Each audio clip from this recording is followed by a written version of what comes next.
Hello, I'm Reggie Power, and this is my pitch for Angelic Path.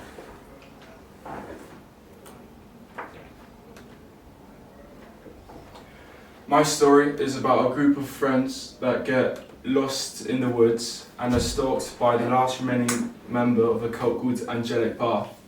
After trying to recruit the main character Sean and his friends many times, he decides that his friends are not worthy to join the cult and kills and hunts them down.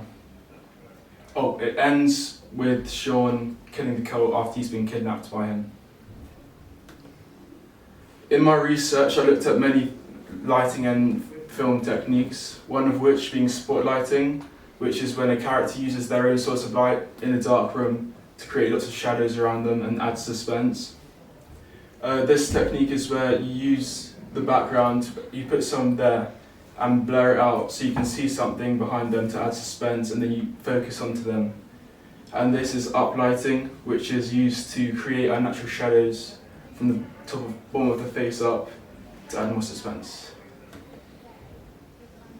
Here are my test shoots.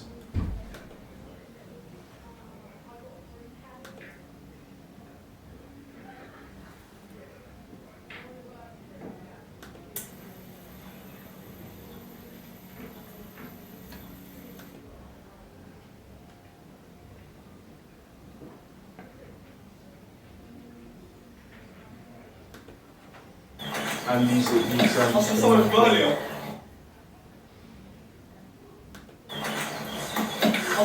earlier. We're gonna make it home. Sorry, they're just all playing together, actually, sorry. We're sorry. No, man, let's just get to the car. No. For my target audience, I asked them for what names they thought would be best for the cult. They ended up being a 50-50 split between Subjects of Oh My and Angelic Path. I decided to go with Angelic Path because it was just my favourite between the two.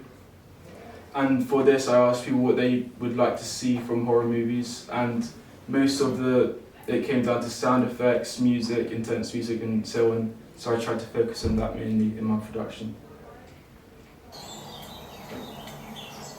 Here's the example of me using the name at the start of the credits, and this is the sound effects that I used, which I created by myself. Sean! You can stop there. Another thing I did with target audience was I was analysing Midsummer for my production, and I wanted to use their colour grading and very vibrant lights and stuff. And I asked my audience if they wanted to see it throughout the entire film, or they wanted to get darker and less vibrant throughout the film. And most people said they wanted it to get less saturated throughout.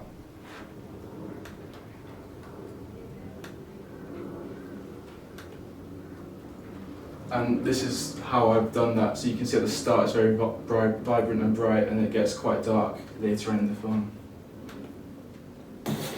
For my characters, my main character is Sean, played by Chris Mate. I've worked with him before, so I knew he could do this role, and this is a snippet of his acting in it.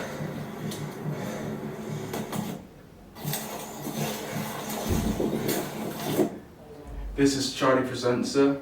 He is my cultist. I needed someone that was quite good and confident with acting, so I've used him. He's got drama GCSE, and I knew he could do the role. Here's a snippet. If you want to skip to right there, that's really fast. Here's everything.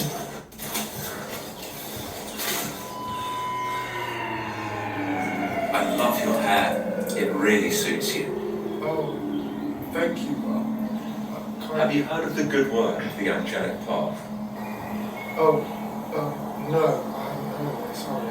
Well, I'm brother Go to to the next page. These are my supporting characters. I've used Frankie, who is played by Twin Mainwood, and Grace, who is played by Millie Ambrose. I've used them because they're quite close with my main character Sean, and I needed people that would have good chemistry with them because they're all a big group of friends. This is Johnny, played by Max Baskin. Again, he's part of the friend group. So he acts well with them. And this is my police official. I needed someone that was old enough to look the part, so I've used my dad for it. For the occasions, at the start I've got a big scene where the police official is being asked questions by journalists, so I've used the Beaconsfield Town Hall. It used to be a police station, so I thought it would be a good match for the film. And these are the woods I used near Woburn Green, and I've used it because there's a lot of like different looking places in it, so it looks like a big forest that they could get lost in.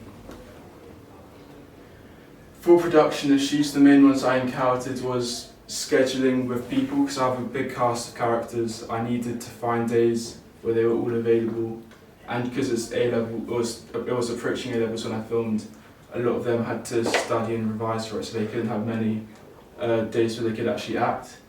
So I've had to work around it, and I've not been able to do many reshoots because of that. I also encountered troubles with losing my editing progress at one point, but because I already knew what I had done, I was able to recover it quite quickly. For my planning issues that I had accounted for, again, it was scheduling which I was struggling with, but I managed to get it all done in time. I also was behind in work quite a bit, but I've managed to get back on track fairly easily. And yeah, next slide. Thank you for listening.